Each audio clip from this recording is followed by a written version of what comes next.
Kupal at toxic na katrabaho. May kakilala ka bang ganito? Hello, boss! Hello? Tanga na, boss, hindi na ako makakapasok, boss. Sa lakas ng ulan, bumabagyo na. Wala akong pakialam sa bagyo na yan. Hindi pwedeng hindi kayo pumasok. Ano Pumasok na? kayo! Kupal! Ayoko na pumasok! Ang nilang buhay ito! Dito sa barko or sa kahit sa land base mga kamarino, hindi mo maiiwasan na maka-encounter ng mga ganitong tao. Nagbago na ako. Hindi na ako yung dating ako. Hindi na ako kupal. Ano-ano nga ba ang mga katangian ng isang toxic o kupal na katrabaho? Paano nga ba maiiwasan ang pagiging kupal na katrabaho? Nababa na yung dugo ko. Hindi na talaga ako magpupuyat. Baka hindi mo alam, isa ka na palang Kupal! Baka hindi mo alam, isa ka na pala sa isang kupal na tinatawag. At paano nga ba i-handle ang mga kupal or toxic na katrabaho sa barko man or sa land base mga kamarino? Ito yung pag-uusapan natin ngayon. Bibigyan ko kayo ng magandang tips at advice kung paano i-handle ang mga kupal at toxic na katrabaho. Kaya kung interesado ka, tapusin mo itong video na ito at baka sakaling makatulong sa'yo.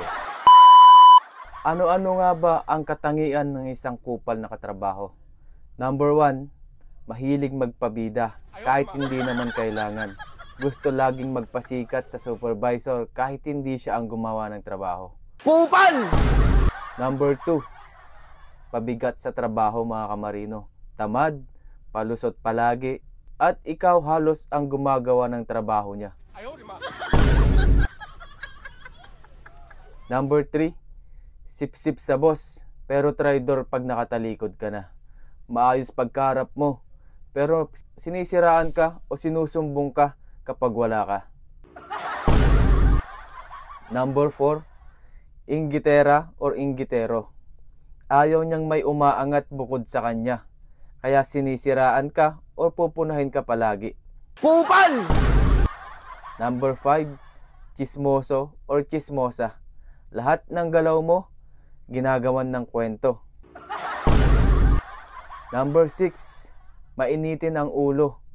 Laging galit, konting bagay lang nagagalit na.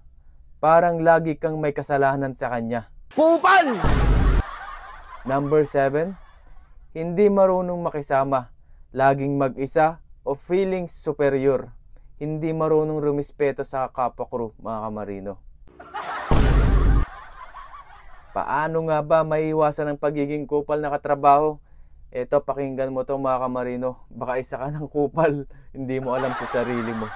Para sa mga ayaw maging toxic or kupal, magpakumbaba ka.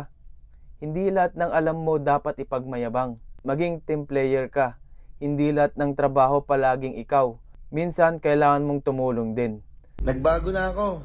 Hindi na ako yung dating ako. Hindi na ako kupal. Mag-ingat sa mga pananalita. Baka akala mo biro, pero nakakasakit ka na pala.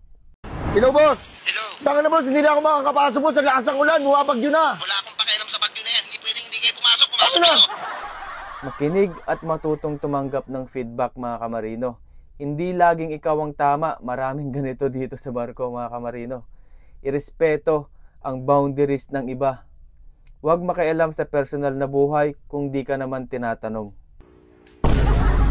Paano nga ba i-handle ang mga ganitong tao? Or paano i-handle ang mga kupal o toxic na katrabaho sa barko man o sa land base mga kamarino? Number 1, panatilihin nating maging professional mga kamarino. Huwag patulan agad. Mag-focus ka lang sa trabaho mo at hindi sa drama niya. Number 2, iwasan ang direct confrontation lalo kung mainit ang ulo niya. Pag napikon ka rin, ikaw pa ang lalabas na masama. Number 3, isulat ang mga insidente para kung kailangan mag-report sa supervisor, may record ka. At number 4, kausapin ng maayos kung kaya mo. Minsan, hindi nila alam na toxic na pala sila or kupal na sila.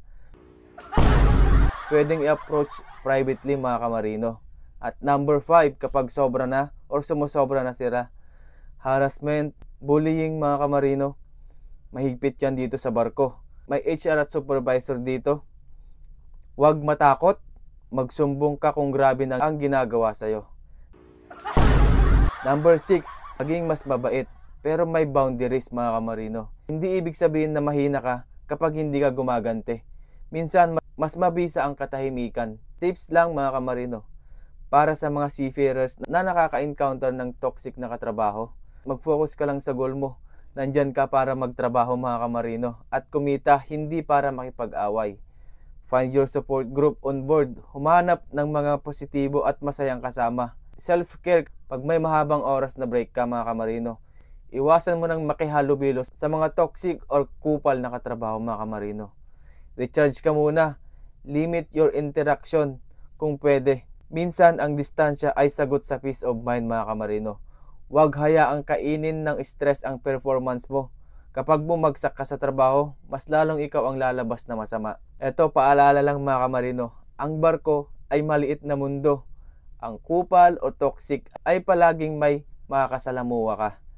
Pero kung ikaw ay may control at kung paano mo siya harapin, piliin mong maging professional palagi, matatag at mapayapa.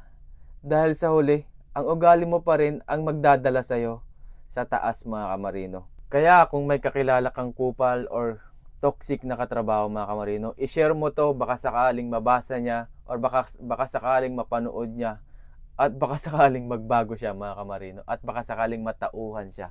So yun lamang, kung gusto mo itong mga ganitong video, kung gusto mong makapasok or magka-idea kung paano makapasok dito sa barko, i-follow mo lang ako, Kamarino Vlog mga kamarino. Ingat at God bless po sa ating lahat mga kamarino.